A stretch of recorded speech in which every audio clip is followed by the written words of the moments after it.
Welcome to the Nick Blevins Family Ministry Podcast. Our goal is to help you maximize your church's potential.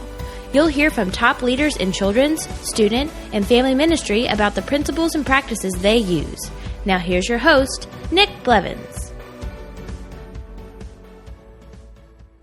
Hello and welcome to the podcast. I'm Nick. I'm your host, and it is Christmas week.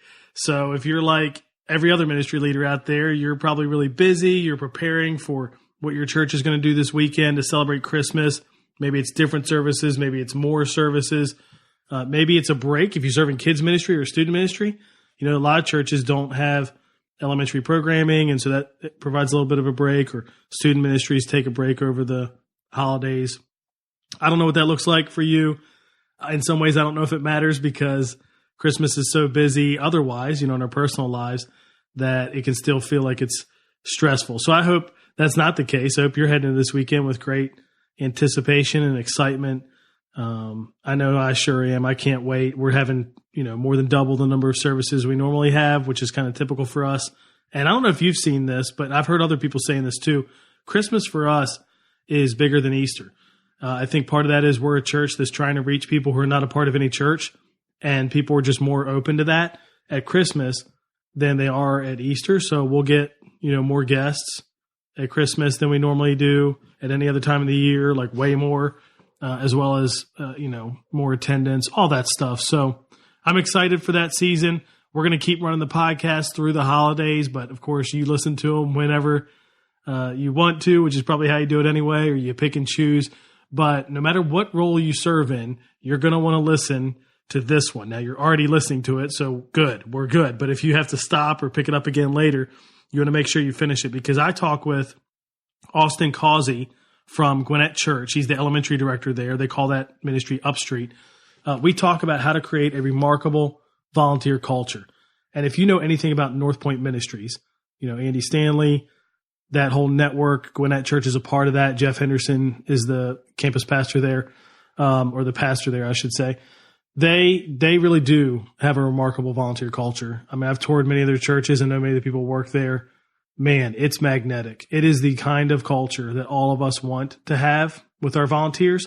And so Alston kind of peels back the curtain a little bit for us and lets us see how it works.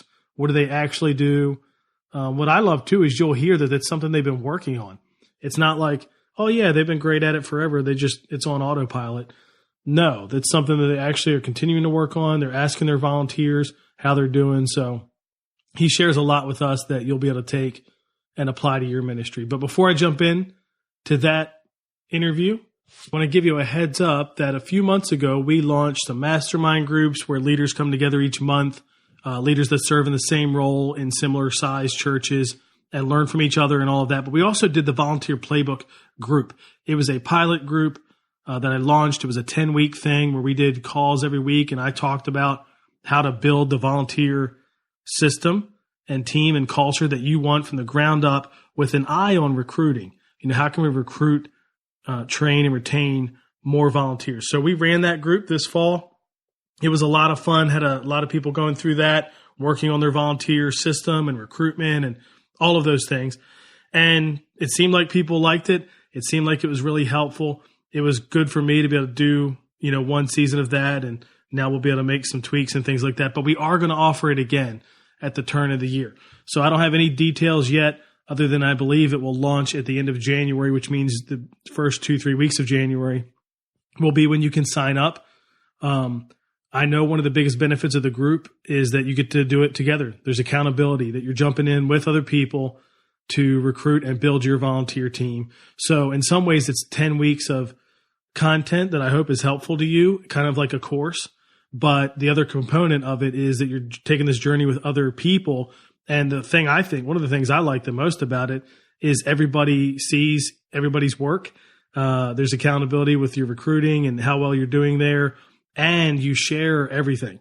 So when you're working on stuff every week, whether it's volunteer job descriptions, handbooks, training plans, recruitment plans, whatever it might be, that all gets shared with everyone in the group. Plus, if you jump in next year, you also get access to all the files and things that were shared in this year's group. So if that's something you want to work on, you want to grow your team, or you want to overhaul your volunteer system or the culture, or you just want to improve it a little bit and recruit some more people, you might want to take part in that group, and you'll find out more about that at the turn of the year.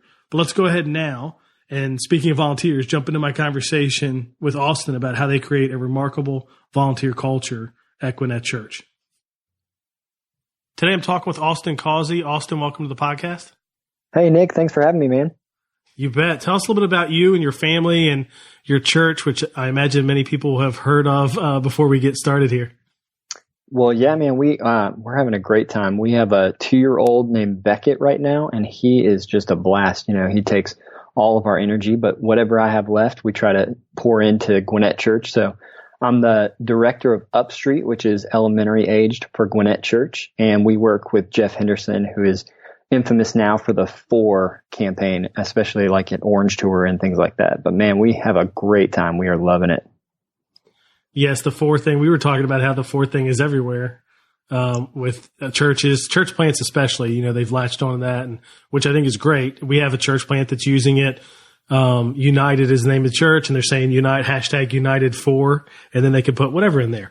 Cause we don't exactly have the geography that Gwinnett has where you can just say Gwinnett, you know what I mean? It's too many small towns. But, I was telling somebody the other day, a church in Delaware, launched and used that for Dover was the city in Delaware. They did that kind of thing. And so it was a great idea. I mean, if Jeff had like got some kind of a rights to it or something, you know, he might be financing all of your operations at Gwinnett. Yeah. He's just glad other people are using it and using it well, I think, but it was a great idea. It's definitely a great idea. That's the great thing about church world. It's like, we're all willing to share with everybody. So we love it, man.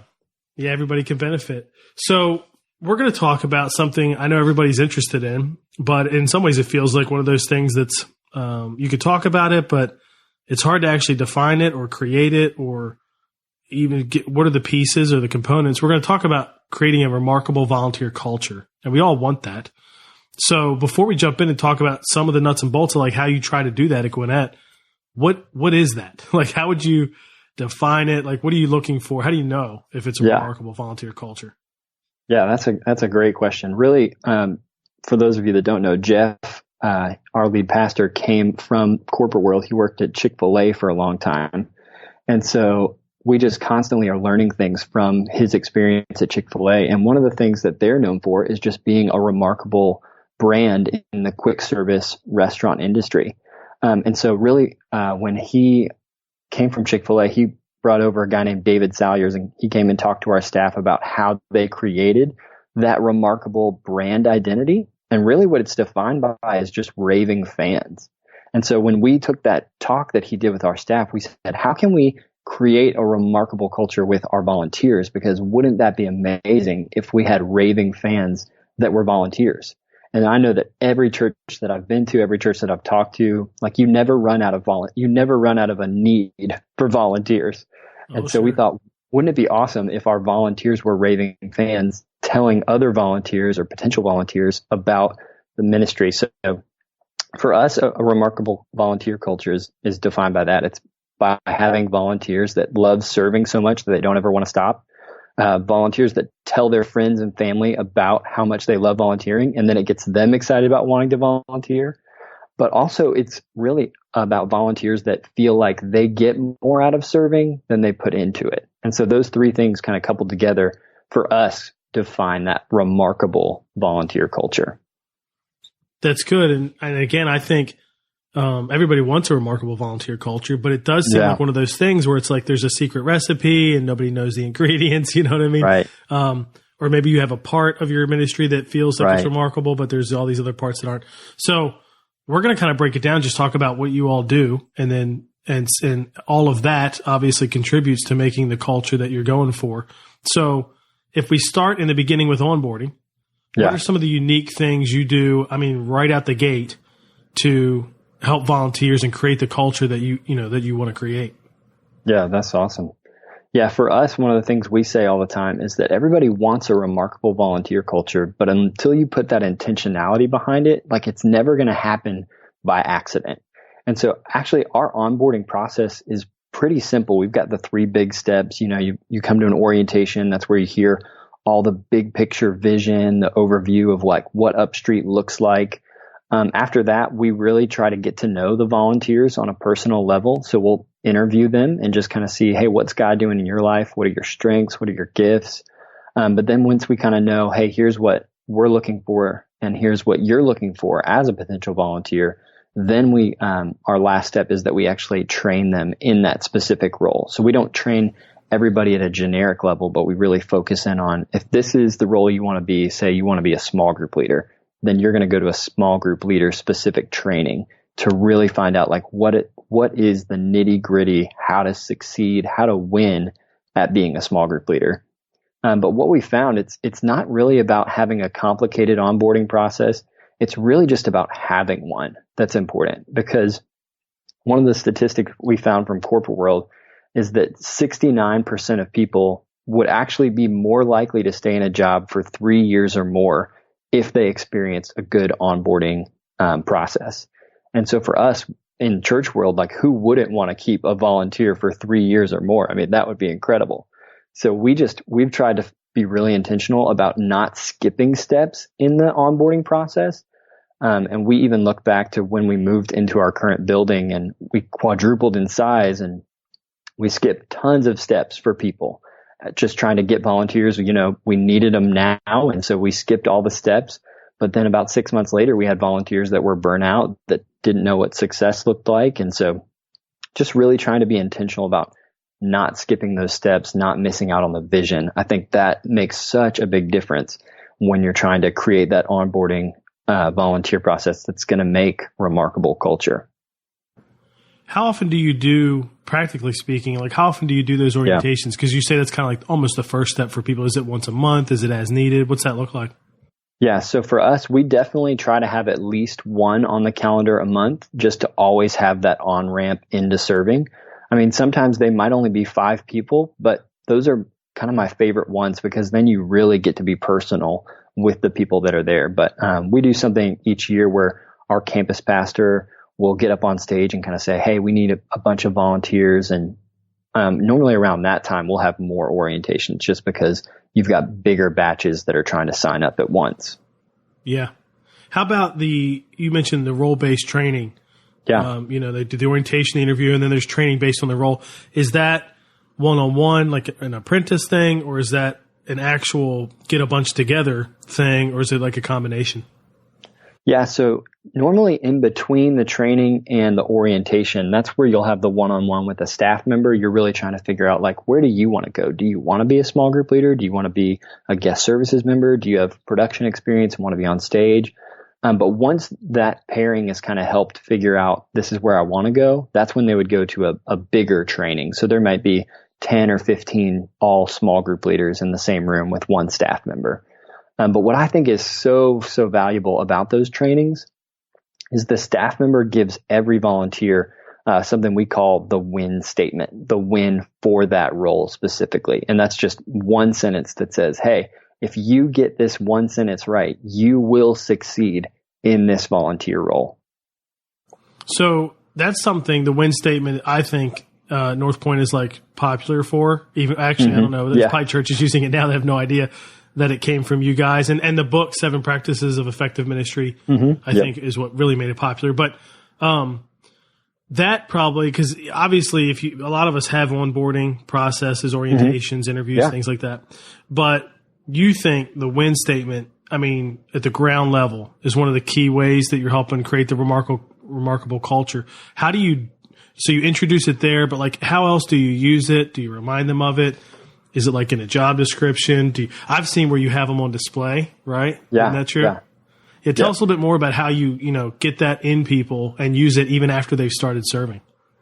Man, we try to do it as much as we can because what we've found is that a lot of volunteers, if they don't feel like they're winning in their role, if they don't feel like they're succeeding, typically they're going to burn out a lot faster.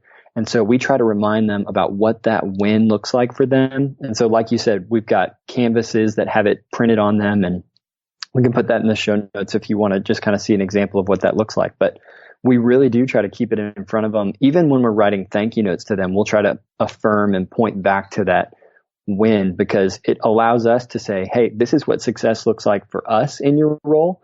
And when they feel like they know what success looks like, then the two often marry together really well. And actually, it takes down on the amount of difficult conversations you have to have because you both really know this is what we're aiming for.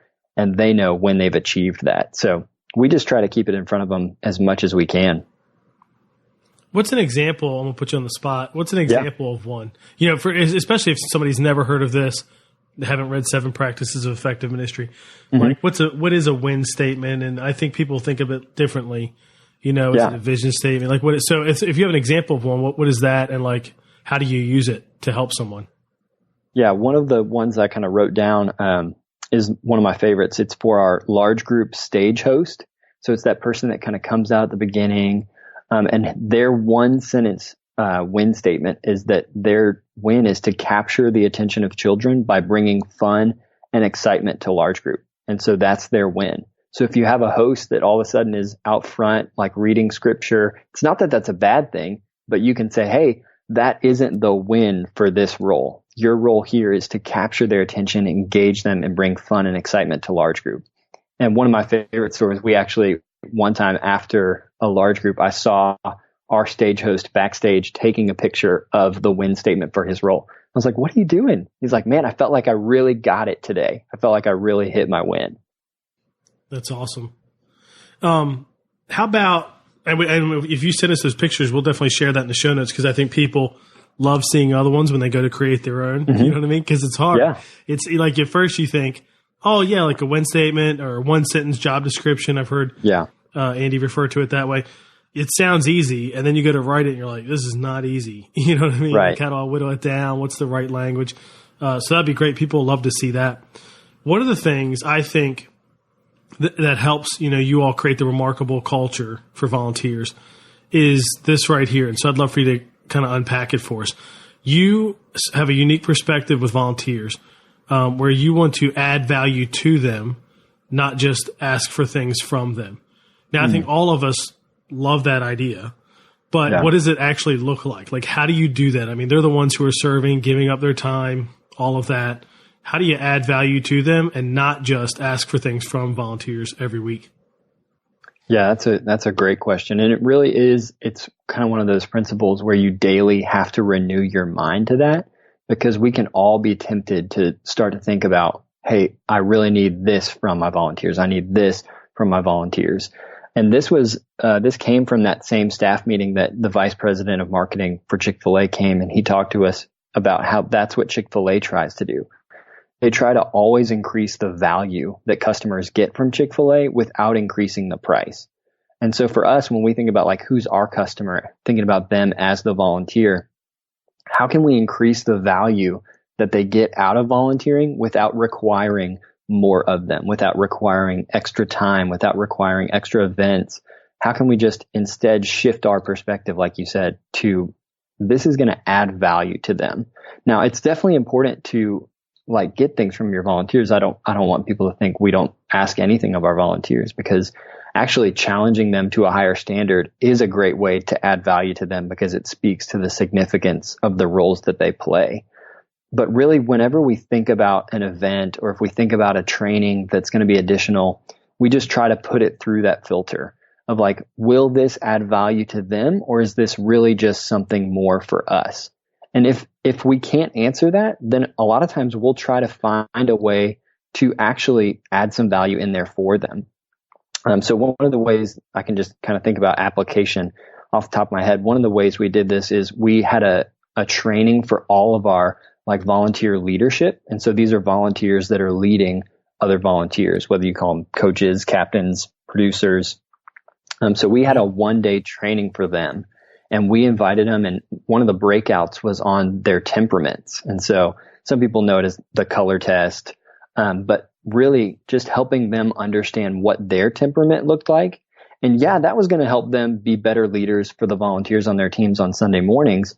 But it also, we said, hey, this is something that you can take and apply it to your relationship with your spouse. You can apply this to your relationships with your kids, and even at your day jobs where you are in the workplace. Like, you can take knowing your temperament, and this is going to add value to you big picture. And so we just try to think, how can we just always add value to our volunteers instead of constantly thinking like, let's get more and more from them?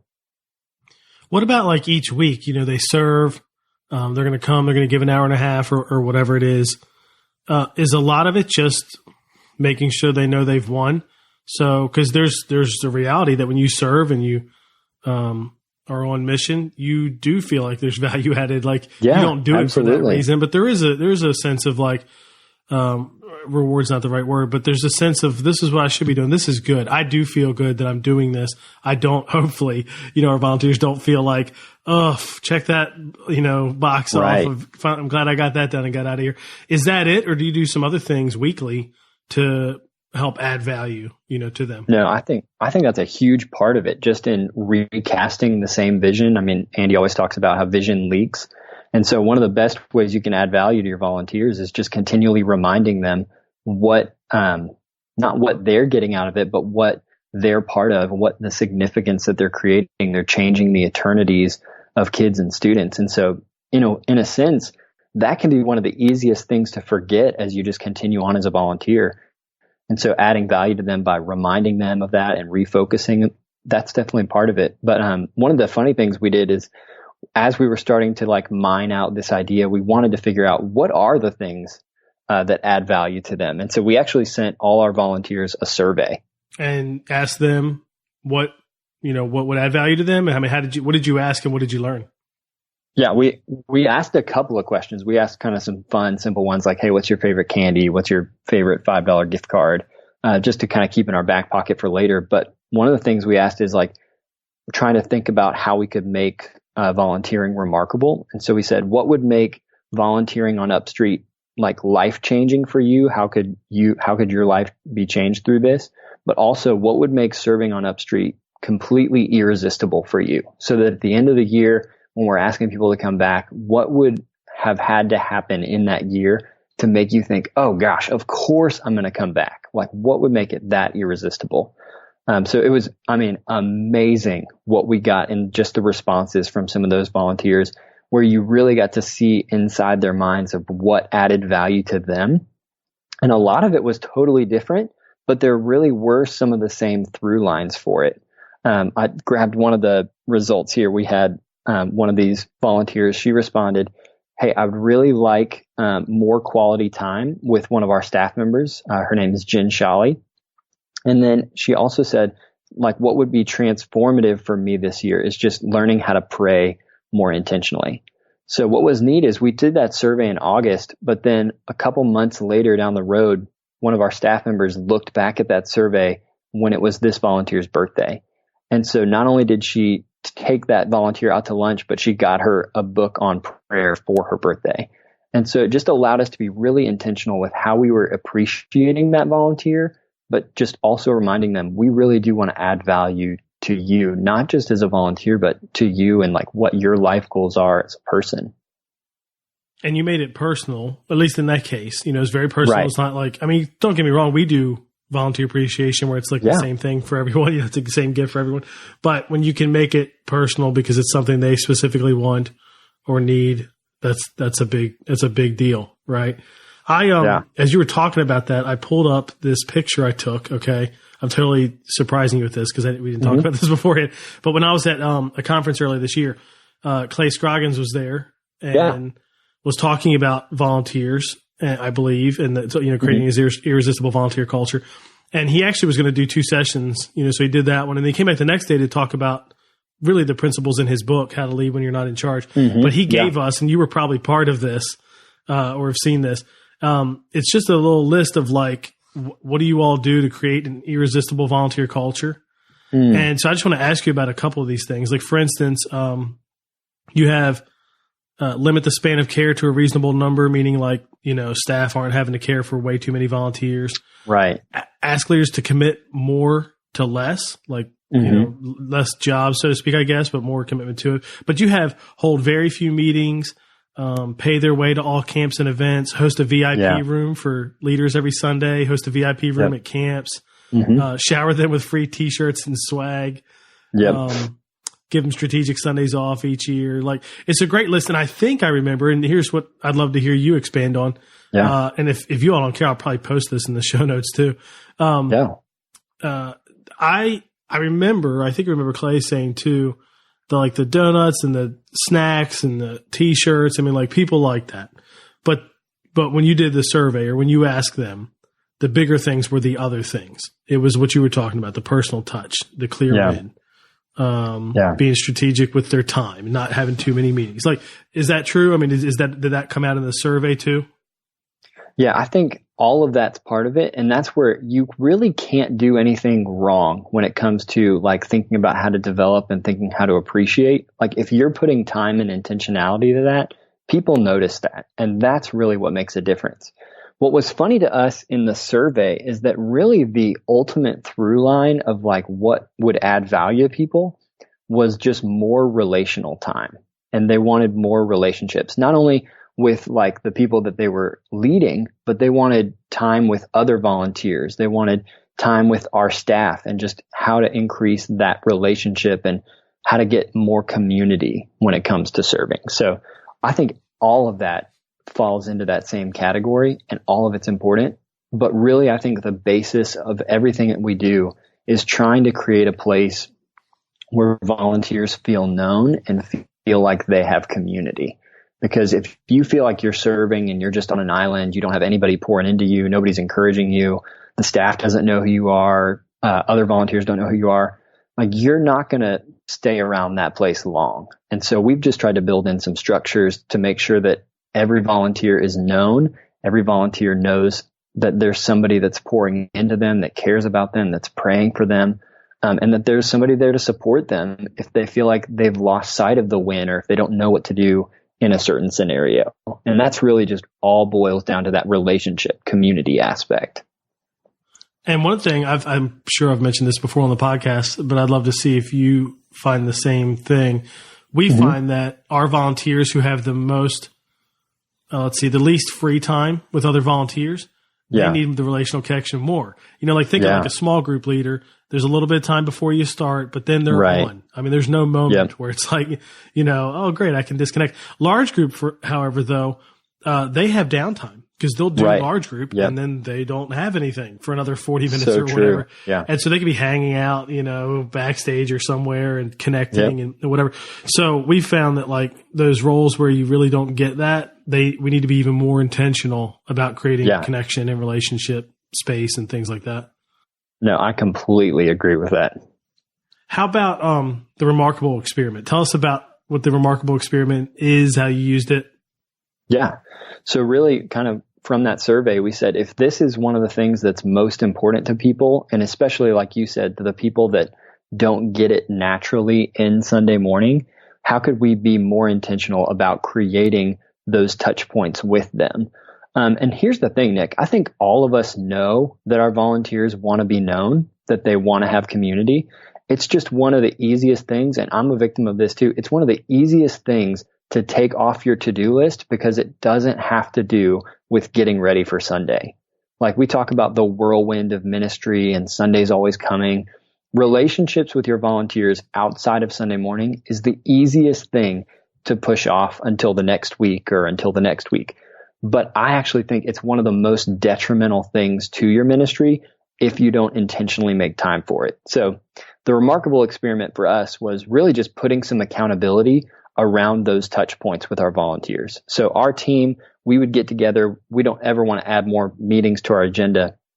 But I said, hey, let's take 10 minutes a week and let's pick 3 touch points that we're going to have with a volunteer outside of Sunday. So our staff, each of us had to do something, some kind of touch point to reach out to a volunteer, whether that was a text, it could have been a thank you note, but it also could have been a lunch or a coffee, really just anything outside of Sunday that said, hey, I'm thinking about you. I'm praying for you. I care about you more than just as a volunteer. I care about you as a person. And then in those 10-minute meetings, we would just all update each other on what ours were, so that it provided some accountability for all of us to make sure we weren't pushing it off until the next week and until the next week and until the next week. Because if we think that this is one of the most important things that's going to add value to volunteers, then we have to prioritize it, even if it doesn't immediately pay dividends towards Sundays always coming. Is that something that's just regular now? It's part of your rhythm, or did you lean into it for a season there and then kind of backed off, or what's that look like now going forward? Yeah, it is funny, man. It is one of the hardest things to be intentional about. And so we really tried to do it for a full year. We wanted to see if there would actually be data that supported whether or not more volunteers stuck around. So we said from August to August, we're going to do this every single week and try to see if our volunteer retention rate from the first year would go up by a certain amount. And we had goals. We wanted to make sure that it was really people that were coming. We didn't factor in like people that had moved out of the country or something like that. But we actually found that the volunteer percentage went up by 10%. So 10% of our volunteers, and for us, that's a ton of people. 10% of our volunteers stuck around and didn't leave. And we just attribute that to, hey, this was the one thing we did different this year. So we really did. I mean, there were weeks when it didn't happen. And even in the accountabilities, people had the freedom to say, hey, I got 2 this week. I really am going to try to get that third one. But we're all human. And at the end of the day, when it's Christmas decorating week, it's not going to be as easy to get those 3 touch points in. But just continuing keeping it on the calendar kept us from pushing it off entirely. So speaking of the for Gwinnett, idea that we talked about in the very beginning, and if people aren't familiar with that, it's just the idea that your church is there for the city, and you want to know what you're for, not what you're against. And before Gwinnett launched, you were using hashtag for Gwinnett in some different areas, and people were like, what is that? Building some intrigue and anticipation, which is great. But I love how you have used it for like everything. So when I got the tour of the building a couple of years ago, and you gave us the tour actually, even the bathrooms say like for men, for women, don't they? Right. Yep. Which is awesome. And you use it in different language, in I imagine among staff and with volunteers. And one of the things you'll talk about, which I would love for you to share with us, is what are some other ways you are for your volunteers? Again, flipping it to where it's like, they're not here just for us, to serve us and our teams and all that stuff. How are you here for them? Yeah, that's a great thing. And it really is a perspective shift that we have to do daily, because it's so easy to think like, oh, they weren't there this Sunday. Like that is a burden on me. But reminding yourself that they're still people and that they still have families and that they still have full-time jobs, like that perspective shift reminds you, all right, I do care about them as a person. I do care about their family succeeding. And so one of the easiest ways that we do this is just by liking their photos and commenting on their photos on social media. Like it is one of the smallest things, but it makes such a big impact because it shows that you don't just care about them on Sunday, but you care about what's going on during their week. And so just commenting if their kid wins an award and saying, hey, that was amazing. We're so proud of you. Like it shows that you have that community with them and that you really are for them. One of the other things that we're doing is this Sunday, we'll have an all volunteer meeting and we'll all have them together. And I'm just intentionally in my language for that meeting, I've scripted it out so that there's an intentional moment where they can just spend some quality time with God. Because at the end of the day, one of the biggest things that we want for them is we want them to have a great relationship with Jesus. And so if we don't tell them that, if we don't continually remind them that we care about them more than just as a volunteer, we care about their relationships, then it won't be our reputation. And it's not about us getting the glory, but we want them to look at us and say, I love serving in UpStreet. And honestly, it's so that they would stay longer and be able to continue to have more and more impact on kids' lives, pointing them to Jesus. And so we just we put it in everything. We use hashtag for Gwinnett on all our photos. We constantly in thank you notes will say like, hey, we are so for you. We're for your family. But really kind of the bottom line of everything we've been talking about today is one of these mantras we've kind of lived by is that when you want to create a remarkable volunteer culture, one of the easiest assessments you can do is to ask yourself that question, like, is what I want from my volunteers outweighing what I want for my volunteers? And maybe that's just what you're saying to them. Maybe that's in how you're communicating with them. But that can kind of be a great daily check of like, am I always communicating what I want from them? Or am I constantly communicating also what I want for them? Like, we want you to connect your story to God's story. We want you to be able to take vacation. We want you to be able to rest and not be burnt out. Where the opposite of that might be just continually saying, hey, we need you to be on time every Sunday. Hey, we need you to make sure that you find a sub when you're out. Like, those are the ways that you can transition your communication from constantly talking about what you want from them to what you want for them. That's good. That is, and I think the communication itself could be the best test. You know, Yeah. What do our emails say? What do we say in Right. huddles? Like you're saying, Yeah. what are we saying in trainings? You know, because at first I was thinking, how do you inventory that? You know, Right. how much we want for versus from. But Yeah. when you said the communication part, I thought, oh, that's it. That's the easiest way to do it. Just Yeah. kind of do an evaluation of your communication and see what you're asking for. That's good. That's really good. Anything else you'd add, or anything else we should keep in mind, or that that's been really helpful as you create a remarkable volunteer culture there? Man, I think it's really just being intentional about it. Like, I know that all of your churches out there, all of your listeners, like, they know about this. They know that this is important. And for us, we know it's important too, but it's so easy to push it aside and to get caught back up in the whirlwind of Sunday's always coming. So the first thing I would say is be intentional. But the second thing is also to give yourself grace when you do fall short of that accountability for it, because we don't want to just create another thing for our teams, but we really do care about the end game and the end goal, which is pointing more and more kids to Jesus. And so just refocusing your vision on why you're even trying to create a remarkable volunteer culture, I think is really important. Well, this is good stuff. I think culture is so important, but actually creating the culture we want is really hard. So it's good to just hear what you do, ground level, to create a great volunteer culture. I think I've toured I'm just trying to think through it, probably 4 or 5 North Point campuses. And obviously you do some things different and there's some uniqueness for sure. But man, if there's one thing that's consistent, it's this, just a remarkable volunteer culture that's just amazing. And so I appreciate you kind of peeling back the curtain a little bit for us. How can people connect with you if they have any questions or, want to follow up about any of this? Yeah, man. Well, I love emailing. Like I was mentioning before, we love Instagram and Facebook. So all our accounts are Gwinnett UpStreet, which is GWINNETT UpStreet. Instagram, you can find us there. We always love to meet new people and see what other churches are doing, just to kind of like we were saying at the beginning, what ideas can we steal to make us better so that we can continue to reach more kids, more families.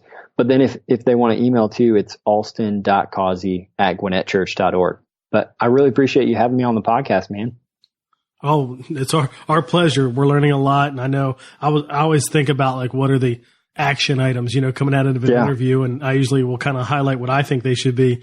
And I wrote down 4 here that are really good, but clarifying your wins, or evaluating your for versus from, communication, the surveying your own volunteers, and even doing the remarkable experiment. Like, they're all good things. And so I appreciate you coming on and give us a lot of actionable steps that we can take to hopefully make a better volunteer culture. Because just like you said, it matters. It matters a lot. And I think if there's one thing I've learned, man, you can do so much more for your ministry just by creating a great volunteer culture, right? Like, it bleeds out. So if you just do it well there, you're almost guaranteed to do it well in the ministry itself for kids or for students or whatever it is. It's not a definite guarantee, but mostly that's how I've seen it work the best, as opposed to, which I think a lot of us think more about, the experience for kids and students. And like you're saying, volunteering becomes a second thought or a fifth thought or 8th thought or whatever that week. So thanks for coming on and sharing this with us. This is really good. Appreciate it. Absolutely, man. Thanks for having me. Alston is leading an excellent ministry there at Gwinnett with UpStreet. And I love that he kind of took us behind the scenes, so to speak, and showed us how they create a remarkable volunteer culture, and really just gave us actionable items like I talked about there at the end of the interview. And in case you didn't write them down or didn't catch that, here are the action items I think we could all do coming out of this interview. One, we could examine our communication with volunteers and kind of look at it through that for versus from filter. With our emails, with our huddle content, with our trainings. How much are we asking from them versus how much are we doing for them? I think that's a great test. And then obviously what it needs to lead to is some kind of change this Sunday, or as you head into Christmas services, take the filter off for a moment that you're thinking about what you need from them and what they need to do and all that stuff. And just ask, what can I do for them? As we celebrate Christmas together and they serve and help make that happen. Or maybe it's the turn of the year and the first training you have, you're going to think more about what you're going to do for them than what you need from them. Another action item is to do the remarkable experiment. What would it look like to, have 3 things that you do a week to pour into volunteers, make it personal. Maybe it's a text, maybe it's a note, maybe it's a meeting with them, maybe it's buying them a gift, something like that. What if you did that for a month or 3 months or something like that, and you got some accountability as well? Another action item is you could survey your volunteers. In the show notes, we're going to share with you the survey that Alston used there, and he mentioned kind of the questions they asked. But if you want to see that document, you can grab that. And then the fourth thing is you could look at your win statements. Maybe you don't have win statements. You've never come up with a 1-sentence job description for each volunteer role. That is daunting, like we talked about. So if you just want to see the ones that they use and maybe adapt them, use them in your context, you can get that in the show notes as well at nickblevins.com/episode 84. In next week's episode, I talked with my friend Bill Hagedis. We've had Bill on the podcast before. And when we did, he had just recently moved to a new church as the children's ministry pastor there. And he's still at that church. And one of the things that we get to do in this conversation is talk about what he did from when he got there till now, which is not very long. We're talking about a year or less, to change how they serve and minister to like preteens, 4th, 5th grade kids. Bill has always been great with that age group. Back when he served at a church right here by me, he just definitely made a big difference with that age group. And he took his playbook, so to speak, to this church and applied it there, and just, a short time has made some huge strides there. And I can't tell you how many churches I've heard that do something like this, with that age group, and just really see momentum and growth and all of that. And so we kind of just walk through what did he do? What did he do to reach them? So whether you serve in student ministry or kids ministry, I think this will be helpful, because that 4th, 5th age group, maybe it's 6th as well in your culture. It's tough. It's tough. And I do think some unique approaches are needed. And so we talked through that with Bill, and he kind of shares what he did and how he did it. And so we can all learn from that and apply it to our churches. So go ahead and subscribe if you haven't already, so you see it as soon as it comes out. That will be, of course, after Christmas. So I don't expect you necessarily to be listening to it the day after Christmas, but I don't know. Who knows? Maybe you'll be in the car driving somewhere and you'll want to listen to that. But whenever you get a chance, you'll want to listen to it, because it's very practical. And I think it matters pretty much to most of us listening to this podcast, regardless of what age group you specifically work with. So check that out for sure. Until then, I hope you have a great Christmas. I hope your church has an amazing impact. I'm praying for you. I'm praying that new people that, aren't connected to Jesus find their way to your church and ultimately to Jesus because of what your church does over Christmas and even into the new year. Let's all reach more people, make more disciples, help broken families, heal the hurting, serve all the people, that are in our communities that are far from God. I pray that for our church, and I'm praying that for yours as well. So I hope you have a great Christmas. And if you don't listen again until 2018, I hope you have a happy new year too. Catch you next time. Thanks for listening to the Nick Blevins Family Ministry Podcast. We hope this helps you maximize your church's potential. We would love to hear stories of how you apply what you've learned. You can do that by leaving a comment on iTunes or in the show notes at nickblevins.com.